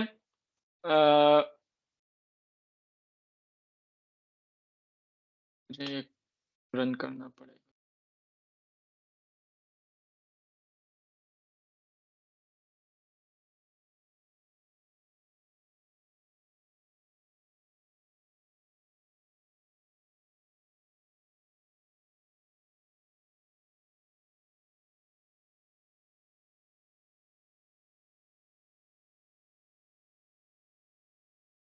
तो यहाँ पर देखिए कि 62, और ये फिर मेरे पास इसका लेबल क्या है, वो 1 आ रहा है। मतलब कि यहाँ पर ये और जो नीचे वाला डेटा है तो उस पर वो मुझे सेटोसा दे रहा है कि ये आइरिस सेटोसा है।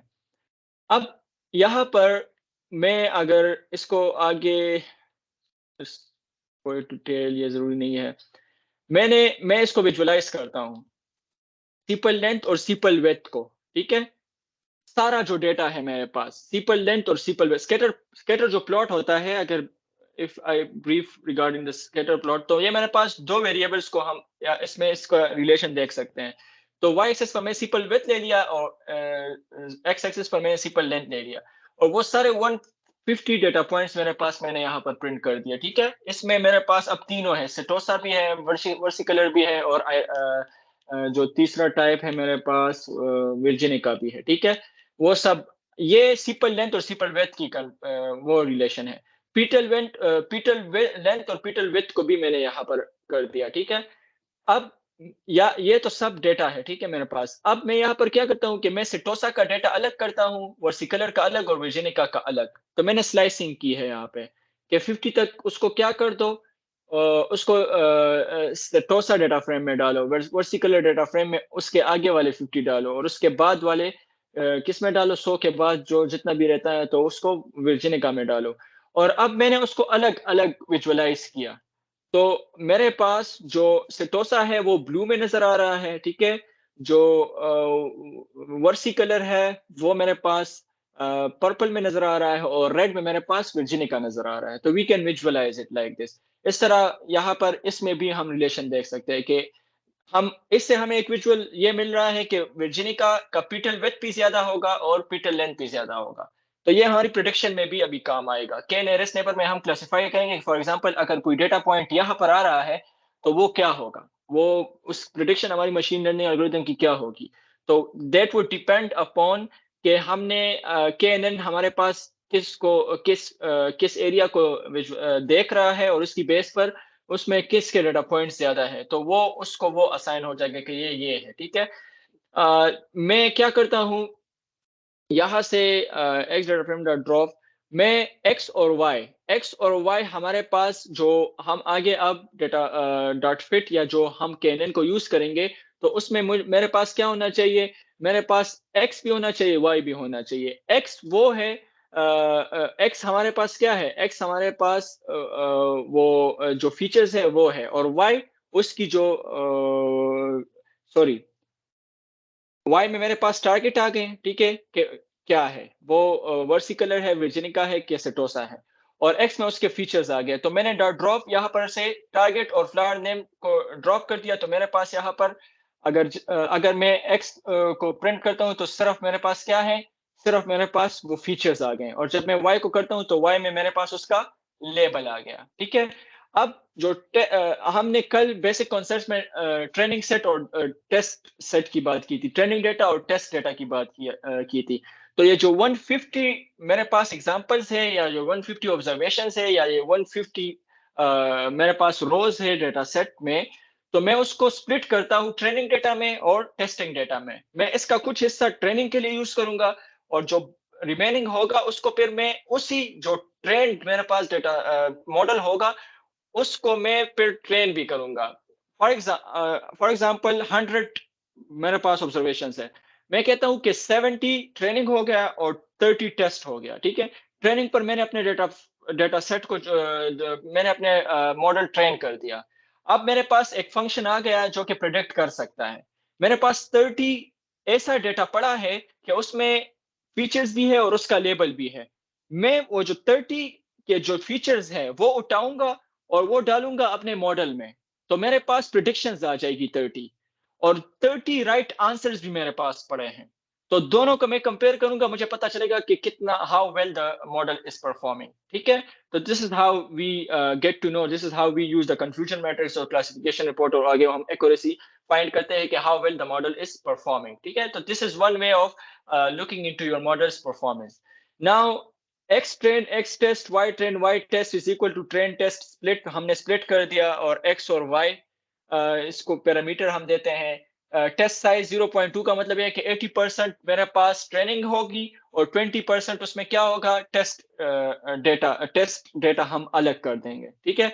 तो ये जो एक्स ट्रेन और वाई ट्रेन है, इन दोनों में क्या आ जाएगा, इन दोनों में एक्स ट्रेन में फीचर्स और वाई ट्रेन में उसके करेक्ट लेबल्स, इन दोनों से सुपरवाइज लर्निंग है चूंकि, तो हम इंफॉर्मेशन और उसका जो अगेंस्ट राइट लेबल है वो दोनों हम अपने मॉडल को देंगे, तो इन दोनों पर ट्रेन होगा। एक्स टेस्ट और वाई टेस्ट वो डेटा है कि एक्स टेस्ट में फीचर्स है और वाई टेस्ट में उसके अगेंस्ट जो 20% डेटा है उसका उसके राइट आंसर्स है।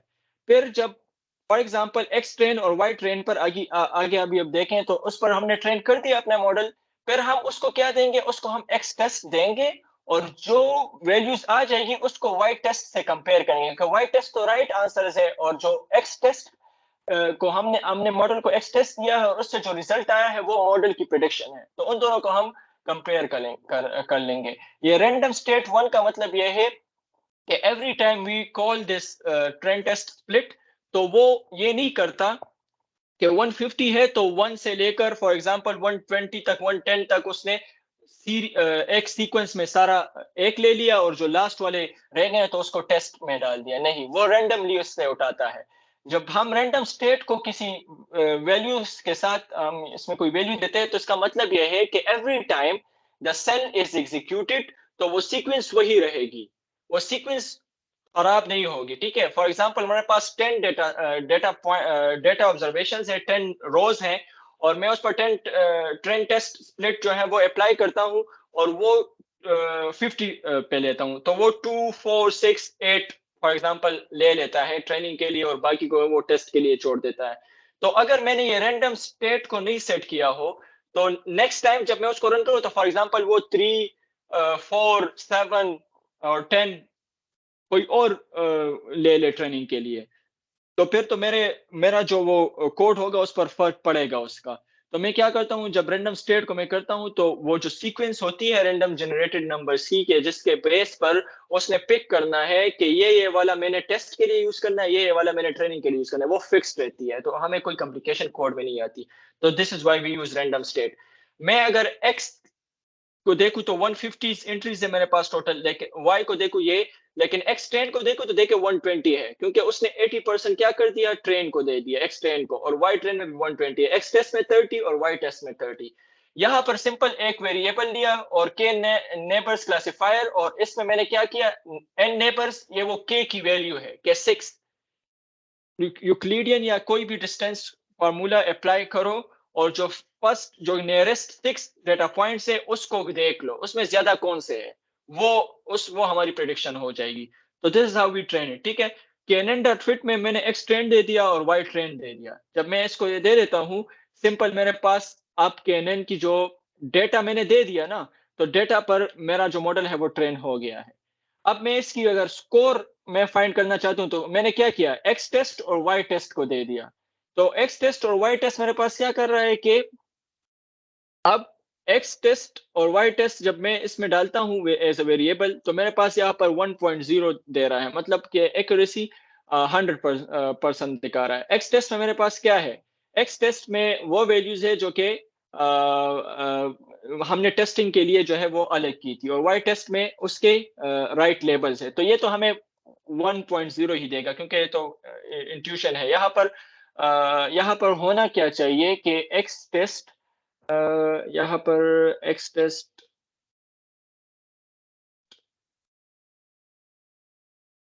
ओके, इस पर आते हैं आगे वाला।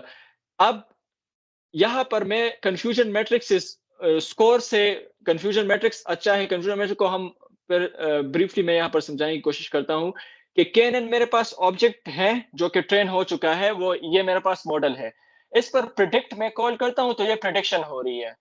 अब एक्स टेस्ट को ये प्रिडिक्ट कर रहा है, ठीक है।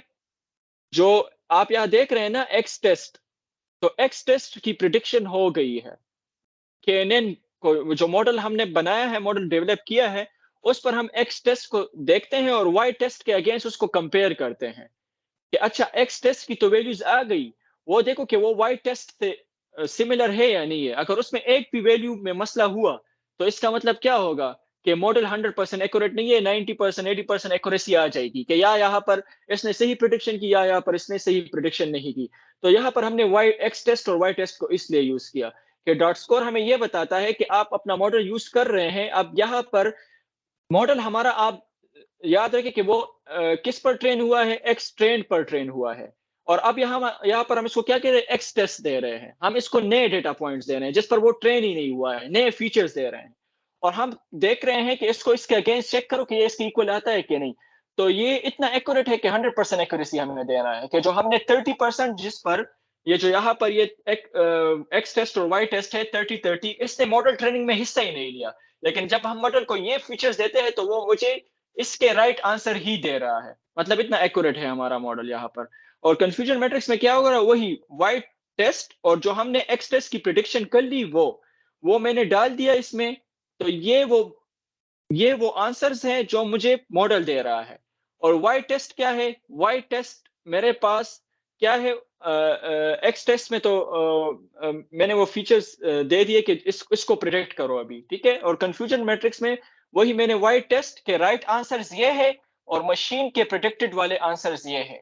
तो इस पर कंफ्यूजन मैट्रिक्स मेरे पास आ जाएगा। और कंफ्यूजन मैट्रिक्स में ये वाली जो आप कह सकते हैं कि जो ये तो एरे फॉर्म में है, आप इसको ऐसे समझ सकते हैं कि डायगोनल पर मेरे पास करेक्ट वैल्यूज है। तो यहाँ पर 0 1 2 इसको इसकी इंडेक्सिंग आप ऐसे करें और ऊपर से भी 0 1 2, तो 0 0 के मतलब है कि 11 इसमें मेरे पास 0 टाइप के थे या सेटोसा था और प्रिडिक्शन भी सेटोसा ही की है। 13 पर भी यही है और 6 पर भी कि मेरे पास वर्जिनिका था और प्रिडिक्शन भी किसकी है 3 3 वो वर्जिनिका की ही है। ये जो मेरे पास डायगोनल के अलावा 0 0 0 है, अगर इसमें 1 2 3 या कुछ भी आ जाता तो इसका मतलब है कि कुछ जगहों पर प्रिडिक्शन गलत हुई है। कंफ्यूजन मैट्रिक्स को आप अलग से पी पर देख लें और इस पर हम अलग से फिर किसी डिटेल्ड सेशन में इसको डिटेल्ड में we can work out on it और इसको और एग्जांपल से समझ सकते हैं। तो कंफ्यूजन मैट्रिक्स भी हमें एक्यूरेसी बताता है। हमने स्कोर के जरिए एक्यूरेसी फाइंड की कि वो 100, ये अब हम एवल्यूएशन कर रहे हैं अपने मॉडल की कितना अच्छा परफॉर्म कर रहा है, और हमने अपने उस कंफ्यूजन मैट्रिक्स से भी देख लिया। और फिर हमारे पास और भी इवैल्यूएशन मैट्रिक्स होती है, रिकॉल, F1 स्कोर, ये क्या होता है, ये सब अलग फिर ट्रू ट्रू और ट्रू जो हमारे पास वैल्यूज आती है तो उसके बेस पर फिर हम देखते हैं कि F1 स्कोर क्या है, इसका रिकॉल क्या है, प्रिसिशन क्या है, ये होते क्या है। I am not going into that right now, लेकिन आपको एक रिपोर्ट मिल जाती है और आप देख सकते हैं कि सब 100% है, तो इट मीन्स के कोई गलत प्रेडिक्शन इसने की ही नहीं है। यहाँ पर हमारा जो क्लासिफिकेशन का हैंड्स ऑन था वो कंप्लीट हो गया। यहाँ पर मैं ग्रेडियो का बता रहा हूँ कि ग्रेडियो में सिंपल देखें, एक फंक्शन आप बनाते हैं, ये फंक्शन क्या है, ये फंक्शन वही है जो प्रिडिक्शन हम कर रहे हैं। फंक्शन में मैं 4 वैल्यूज ले रहा हूँ, वो 4 वैल्यूज क्या है, वो फीचर्स है मेरे पास। तो मेरे पास x बन जाता है और y प्रिडिक्शन में मैं फिर प्रिडिक्ट कर रहा हूँ किसको, इन फीचर्स के बेस पर, और वो मैं इस फंक्शन को रिटर्न कर रहा हूँ। इनपुट्स, हम ग्रेडियो में इनपुट्स के एक लिस्ट बनाते हैं gr, तो उसका ऑब्जेक्ट है डॉट इनपुट्स स्लाइडर में, या स्लाइडर में करो कि इसकी मिनिमम वैल्यू ये हो और मैक्सिमम वैल्यू ये हो, और लेबल उसका क्या हो, सीपल लेंथ, सीपल विड्थ, पीटल लेंथ और पीटल विड्थ, और आउटपुट इसमें क्या हो, output gr dot output dot text box हो, और लेबल उसमें क्या हो, प्रेडिक्टेड आइरिस टाइप, और इंटरफेस में फिर हम फंक्शन देते हैं जो हमने अपनी प्रिडिक्शन के लिए फंक्शन बनाया है वो दिया। इनपुट्स के लिए इनपुट्स में हम इनपुट्स दे देते हैं और आउटपुट में आउटपुट वाला वेरिएबल दे देते हैं, और जब हम इसको लॉन्च करते हैं तो if I run this particular block of code, तो आप देखेंगे कि मेरे पास एक इंटरफेस डेवलप होगा, और वो इंटरफेस क्या होगा, वो यूआई होगा, रादर के मैं कमांड लाइन कर रहा हूँ। यहाँ पर मैं सिंपल, अब मैं एक सीपल लेंथ सेलेक्ट करता हूँ, सीपल विड्थ सेलेक्ट करता हूँ, पीटल लेंथ और पीटल विड्थ, और KNN मुझे जो है वो प्रेडिक्ट करके दे रहा है कि ये एरर है। तो anyway I am not looking going into the error, लेकिन इसमें जो भी एरर होगा वो मैं रिजॉल्व करूंगा। तो मेरे पास यही फंक्शन में ही मसला है कि कोई राइट लेबल जो है वो मेरे पास रिटर्न होगा, और वो राइट लेबल क्या होगा, वो यहाँ पर आएगा कि ये सेटोसा है, वर्सिकलर है, या मेरे पास ये वर्जिनिका है। तो आप ग्रेडियो को ऐसे यूज करके क्या कर सकते हैं, अपने काम में इस्तेमाल कर सकते हैं, पोर्टफोलियो बनाने के लिए, अपना काम किसी और के साथ शेयर करने के लिए, और ऑल दैट आपके अपने पर है कि आप इसको फिर किस तरह यूज करते हैं। तो हमने KNN का देख लिया है, क्लासिफिकेशन का प्रॉब्लम था, और क्लासिफिकेशन को हमने एक डेटा सेट लेकर और उसको ट्रेन टेस्ट में स्प्लिट करके उस पर K-नेबर क्लासिफायर अप्लाई किया, और उससे हमने एक्यूरेसी भी फाइंड की कि उसकी एक्यूरेसी क्या है। So this was regarding the classification and hands-on of the KNN algorithm. जब हम अब so far any question? And are you with me? Am I having people with me in the session? Okay, so I have only 3 good people with me जो कि अभी तक are bearing और आप भी बताएं अगर regression मेरा part रहता है तो Umar, Yasin and Malaika, if you guys want me to go through the regression तो मैं that would take, उसमें थोड़ी सी explanation है तो वो मैं concept brief करूंगा और we can then conclude our session. So should I go and cover the regression part? मेरी तो खैर मैं तो अभी जाने वाला हूँ क्योंकि मेरी जॉब स्टार्ट हो रही है ना, तो जी उमर, इनसे पूछ लिया करिए आप। हाँ, रिकॉर्डिंग तो वैसे हो रही है, रिकॉर्डिंग भी शेयर होगी, ऐसी कोई बात नहीं है, मैंने तो कंप्लीट करनी है। रिकॉर्डिंग स्टार्ट है तो I will go through the concept. आपकी जॉब की बात है तो you are welcome to leave. मुझे इससे फर्क नहीं पड़ता, मैं अगर सिर्फ अपने आप को भी रिकॉर्ड करूँ that would go fine with me as I am fulfilling my responsibility. but you have a genuine thing to do, आपकी जॉब तो फिर आप उसको skip नहीं कर सकते, तो उमर आप फिर उसको इसके लिए जा सकते हैं। जी Yasin, what you have to say? Hello, Yasin, can I hear from you? Anyway, Yasin, अगर आपको भी कोई काम हो और आप जाना चाहते हैं तो you are welcome to go, but if you want to continue, तो I will be covering the rest of the regression part, ठीक है? जी Yasin, I can't hear you, आपने raise hand किया है। Anyway, let's begin with the regression part, उसके बाद मैं conclude करूँगा। तो रिग्रेशन में जाने से पहले मैं थोड़ा रिग्रेशन का तो हमने ब्रीफली बता दिया था पीछे कि रिग्रेशन में क्या होता है कि कंटिन्यूअस वैल्यू जो है वो प्रिडिक्ट होती है। तो कंटिन्यूअस वैल्यू के लिए डेटा सेट तो होगा, सुपरवाइज लर्निंग है तो हमारे पास फीचर्स भी होंगे और उसका राइट लेबल भी होगा, ठीक है। तो फॉर एग्जांपल हाउसिंग प्राइसेस है, ठीक है, उसका एक डेटा सेट है। तो हाउसिंग प्राइसेस का डेटा सेट हमारे पास अब इसमें क्या है कि अगर आप देखें इस चार्ट को, तो हमारे पास एक साइड पर प्राइस है और दूसरे साइड पर एक वेरिएबल है जिसके बेस पर प्राइस प्रेडिक्ट हो रही है कि अगर हमारे पास साइज ये हो तो उसकी प्राइस ये होगी, साइज ये हो तो उसकी प्राइस ये होगी। इंडिपेंडेंट वेरिएबल और डिपेंडेंट वेरिएबल का किस्सा है। तो given the right answer for each example in the data, हमारे पास ये डेटा है, अगर साइज 1000 स्क्वायर फीट हो तो उसका फॉर एग्जांपल 190,000 उसकी प्राइस होगी, ठीक है। तो वही सुपरवाइज लर्निंग वाला केस है। लेकिन अब यहाँ पर हमें जो प्रिडिक्शन करनी है तो वो ये तो नहीं होगा कि वो सेटोसा है वर्जिनिया की कोई कैटेगरी तो नहीं है, हमें एक कंटिन्यूअस वैल्यू फाइंड करनी है कि प्राइस क्या है। वो 190 भी हो सकती है, $195,000 भी हो सकती है, गोइंग ऑन एंड फॉर्स। तो वो जो कंटिन्यूअस वैल्यू होती है उसको हम कैसे प्रेडिक्ट करते हैं, तो उसके लिए फिर हम रिग्रेशन प्रॉब्लम जो है इसको हम रिग्रेशन प्रॉब्लम पोस्ट करते हैं अपने प्रॉब्लम को, और इसको फिर हम इसके लिए मॉडल बनाते हैं।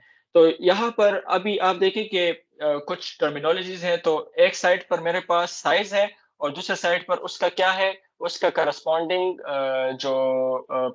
जो मेरे पास उसकी प्राइस है वो है। तो ये क्वेश्चन भी मौजूद है और उसके आंसर भी मौजूद हैं। तो m कुछ नोटेशन यहाँ पर ये यूज हुई है कि नंबर ऑफ ट्रेनिंग एग्जांपल, और x डैश का मतलब है कि इनपुट वेरिएबल और y डैश का मतलब है कि output variable. Not that important, जो कॉन्सेप्चुअल बात है उसमें वो ये है। और ये क्या है कि आपके पास ट्रेनिंग सेट होता है, आपके पास अवेलेबल इनपुट और आउटपुट होते हैं कि ये क्वेश्चन है, ये उसका आउटपुट है। रिग्रेशन में टाइप्स होते हैं, मल्टीपल रिग्रेशन होती है, लीनियर सिंगल वेरिएबल रिग्रेशन होती है, मल्टी वेरिएबल रिग्रेशन। लेकिन हम सिंपल लीनियर रिग्रेशन की बात कर रहे हैं। इसको हम लीनियर रिग्रेशन क्यों कहते हैं, तो वो यहाँ पर आ जाती है कि हम एक एल्गोरिथम लेते हैं मशीन लर्निंग का और वो हमें एक फंक्शन देता है। वो फंक्शन अब बहुत टाइप्स के वो फंक्शन हो सकते हैं। जो सिंपलेस्ट है वो लीनियर रिग्रेशन है। लीनियर फंक्शन होता है हमारे पास कि उसमें हम क्या करते हैं, अगर हम लीनियर फंक्शन को देखें तो लीनियर फंक्शन में हमारे पास सिंपल वो फंक्शन अगर हम उसको देखें तो वो ये है कि उसमें एक डिपेंडेंट वेरिएबल होता है और एक इंडिपेंडेंट वेरिएबल होता है। एक एक्स, यहाँ पर एच और एक्स से बात हो रही है, तो एच जो है वो डिपेंडेंट वेरिएबल है और एक्स हमारे पास इंडिपेंडेंट वेरिएबल है। मतलब अगर हमारे पास एक्स गिवन हो तो वाई की वैल्यू क्या होगी या एच की वैल्यू क्या होगी। तो ये लीनियर फंक्शन है, ये मैथमेटिकल फंक्शन है कि अगर हम इसमें वैल्यूज इनपुट करेंगे ना तो ये हमें हमेशा हमें स्ट्रेट लाइन देगा। वो स्ट्रेट लाइन की डिग्री कुछ भी हो सकती है, लेकिन यहाँ पर आप देख सकते हैं एक स्ट्रेट लाइन जो है वो ड्रॉ हुआ है। तो लर्निंग एल्गोरिथम से हमें एक हाइपोथेसिस इसको कह सकते हैं कॉन्सेप्चुअली, कि एक हाइपोथेसिस या वो फंक्शन हमें मिल जाती है कि उस पे फिर हम कोई अनसीन डेटा पॉइंट देते हैं, साइज ऑफ हाउस इनपुट करते हैं और हमें आउटपुट क्या मिलता है, एस्टिमेटेड प्राइस आउटपुट आ जाती है, ठीक है, कि एस्टिमेटेड प्राइस है ये इसकी। तो एस्टिमेटेड प्राइस में हमारे पास फिर वो हमारे पास प्रेडिक्शन होती है जो कि सही भी हो सकती है और गलत भी हो सकती है। बाकी प्रोसेस उसका क्लासिफिकेशन की तरह ही है कि हम उसकी एक्यूरेसी फाइंड करते हैं एंड ऑल दैट। तो अब अगर मैं इसकी जो कोड है that would take just few minutes, मैं उस पर जाऊं तो ये रिग्रेशन है। तो सिंपल एक डेटा सेट है जिसमें एक वेरिएबल है एक्सपीरियंसेस, और उस एक्सपीरियंस के बेस पर हमारी सैलरी डिफाइन हो रही है। तो अब सिंपल इसको आप वही एक्स वाई में डिवाइड करते हैं, कैसे हुआ है, नॉट गोइंग इनटू दैट। तो वाई हमारे पास क्या है, वाई वो राइट आंसर है, वो वेरिएबल है, और एक्स हमारे पास यहाँ पर एक्स क्या है, एक्स वो इंडिपेंडेंट वेरिएबल है। हमने वाई फाइंड करना है जब हम एक्स दे उसको। तो हम ट्रेंड टेस्ट स्प्लिट करते हैं उसी तरह, और ट्रेंड टेस्ट स्प्लिट के बाद हम लीनियर रिग्रेशन से model scikit learn dot linear model से हम लीनियर रिग्रेशन को इंपोर्ट करते हैं, और जब हम रिग्रेशन मॉडल उससे उसका ऑब्जेक्ट बना लेते हैं तो उसमें वही एक्स ट्रेंड और वाई ट्रेंड दे, तो हमारे पास लीनियर रिग्रेशन बन गया। अब हमने उसमें एक्स टेस्ट दे दिया और वो हमें प्रेडिक्ट कर रहा है। हमने ऐसी वैल्यूज दी, ठीक है, जो कि ट्रेनिंग में यूज नहीं हुई है, एक्स टेस्ट यूज हमने इसमें प्रेडिक्ट में डाल दिया, और उस मशीन जो लीनियर रिग्रेशन मॉडल है वो हमें ये प्रेडिक्ट करके दे रहा है। ये कैसे प्रेडिक्ट कर रहा है, वो फिर जब ये कवर हो कि जैसे कि मैंने यहाँ पर बात की, जब ये कवर हो कि ट्रेनिंग सेट हम एक एल्गोरिथम से गुजारते हैं और हमारे पास एक फंक्शन आता है, वो सिंपल भी हो सकता है, वो कॉम्प्लिकेटेड भी हो सकता है। इन दिस केस वो लीनियर फंक्शन है, उसका इक्वेशन ये है कि सिंपल उसमें एक एच होगा, जो कि हमारे इस जो हैंड्स ऑन या जो कोड वॉक थ्रू के एग्जांपल में एच हमारे पास क्या है, एच सैलरीज है, और एक्स हमारे पास एक्सपीरियंसेस है। ठीक है, कि हमारे पास अगर गिवन द एक्सपीरियंस तो एच क्या होगा, यहाँ पर ये थीटा 0 थीटा 1 क्या है, ये मॉडल पैरामीटर्स हम इसको कहते हैं, और ये एक लीनियर इक्वेशन का पार्ट है। ठीक है, कि स्लोप और इंटरसेप्ट हमारे पास होता है कि जब हमारे पास थीटा 0 और थीटा 1 मौजूद हो, और हमारे पास x तो होगा ही होगा क्योंकि वो तो इनपुट वेरिएबल है, तो क्या आ जाता है, हमारे पास y आ जाता है। इन दोनों क्वेश्चन इज कि हम थीटा 0 और थीटा 1 की वैल्यूज कैसे डिफाइन करेंगे, कि थीटा 0 क्या है और थीटा 1 क्या है। तो थीटा 0 और थीटा 1 हम डिफरेंट उसके अप्रोचेस होते हैं, ग्रेडियंट डिसेंट एल्गोरिदम है, ग्रेडियंट डिसेंट के अलावा और भी अप्रोचेस होते हैं जिससे हम इसको फाइंड कर सकते हैं। तो वो एडवांस और इंटरमीडिएट लेवल की बातें हैं, वो मैं इसमें कवर नहीं करूँ, लेकिन कॉन्सेप्ट कवर क्लियर होना चाहिए कि लीनियर रिग्रेशन में हमारे पास एच होता है, हाइपोथेसिस वो फंक्शन होता है जो कि हमारे पास इनपुट लेता है और आउटपुट हमें रिटर्न करता है। In linear simple linear regression हमारे पास एक वेरिएबल लेता है और एक टारगेट वेरिएबल हमें आउटपुट करके दे देता है। तो अब जो हम साइकिट लर्न में इसको यूज कर रहे हैं, तो साइकिट लर्न में डॉट फिट हमने कर लिया ना, तो डॉट फिट में वो पीछे वाला पैरामीटर जो है थीटा 0 थीटा 1, वो पैरामीटर्स बी डॉट फिट में ही कैलकुलेट होकर वो सारा प्रोसेस मैथमेटिकल प्रोसीजर वो परफॉर्म हो गया है, और हमें एक ऑब्जेक्ट मिल गया है जो कि आप प्रिडिक्ट कर सकता है। ये वो फंक्शन है कि जो x लेगा और y हमें रिटर्न करके देगा बेस्ड ऑन वो calculated parameters theta 0 and theta 1 and taking that x are salary experience in calculation. तो जब वो हमें फिर प्रेडिक्ट करता है एक्स टेस्ट को, तो ये वैल्यूज मिल जाती है। लेकिन अब हमारे पास राइट आंसर्स तो भी मौजूद है ना एक्स टेस्ट के, तो वो राइट आंसर क्या है, राइट आंसर ये है, और हमें जो प्रिडिक्शन मिल रही है तो वो ये है। तो जब हम इसको प्लॉट करते हैं तो कुछ ऐसा मिल रहा है। तो अब देखें, फॉर एग्जाम्पल मैं इस पॉइंट की बात करूं जो यहाँ पर मेरा कर्सर है, तो राइट आंसर ये है और ये है, और प्रिडिक्टेड आंसर क्या है, वो इस ब्लू लाइन पर लाई कर रहा है, वो ये है। तो थोड़ा सा उसमें ये एरर है, ठीक है, ये एरर तो इसमें हो गए जिसको हम फिर बाइस कहते हैं।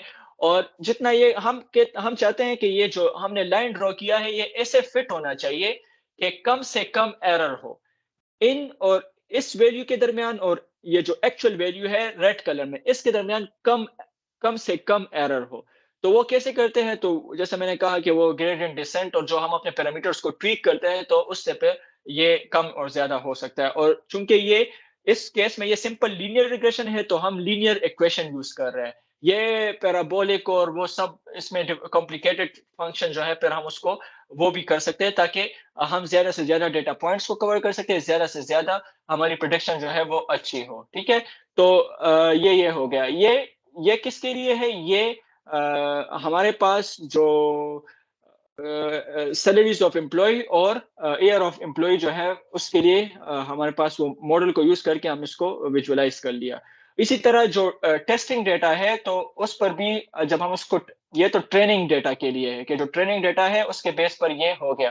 टेस्टिंग डेटा में हमारे पास वही जो एक्चुअल वैल्यूज है वो ये है, और प्रिडिक्टेड वैल्यूज ये है। फॉर एग्जांपल यहाँ पर एक्चुअल वैल्यू फॉर एग्जांपल 82,000 है और प्रिडिक्टेड वैल्यू 78,000 है, तो इसमें थोड़ा एरर है। तो ये एरर फिर कैसे रिजॉल्व करते हैं, that is for it's a bit into that advance level के हम फिर इसको डील करते हैं और हम अपना मॉडल किस तरह एफिशिएंट बनाते हैं। इसको असेस करने के लिए अपने फिर अप्रोचेस होते हैं कि हमारा मॉडल कितना अच्छा परफॉर्म कर रहा है, एक्यूरेसी इसकी क्या है, और वो जितने भी इवैल्यूएशन मैट्रिक्स है तो उसको फिर हम इसके अगेंस्ट चेक करते हैं। तो this was regarding regression part के, रिग्रेशन का हमने हैंड्स ऑन कर लिया। अच्छा, फिर मैं अपने स्लाइड्स पर आऊं तो this was all about regression. Task ये है, only if Yasin could hear to this, or I would share the task anyway in the group, कि iris डेटा सेट वही जो डेटा सेट की हमने बात की, लेकिन KNN की बजाय डिसीजन ट्री एल्गोरिदम अप्लाई करना है उस पर। डिसीजन ट्री एल्गोरिदम का कॉन्सेप्ट समझकर उसको फिर अप्लाई करना है iris डेटा सेट पर। तो ये सेशन 2 का टास्क हो गया है। And in the last, I just want to mention, I have no issue with speaking to just a meeting with 0 participants, as long as I am fulfilling my responsibility. मुझे इससे कोई issue नहीं है कि if one is listening to me or thousands are listening to me.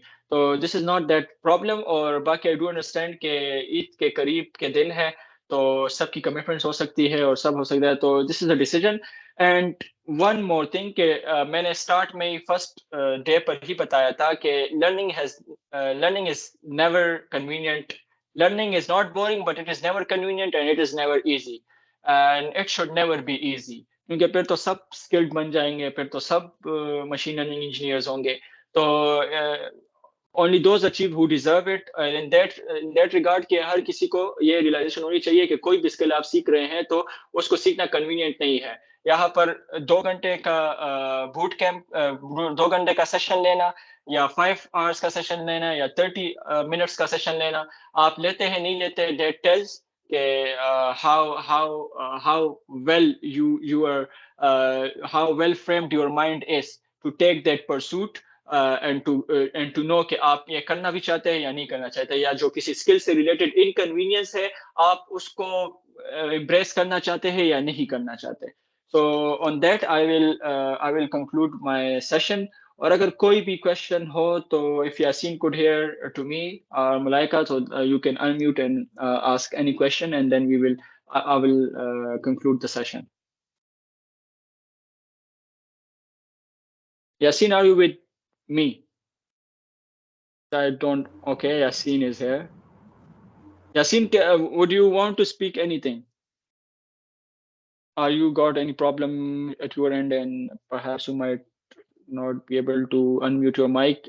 In that case, no problem at all. So, acha. Anyway, let me first stop the recording, and then we will conclude our session.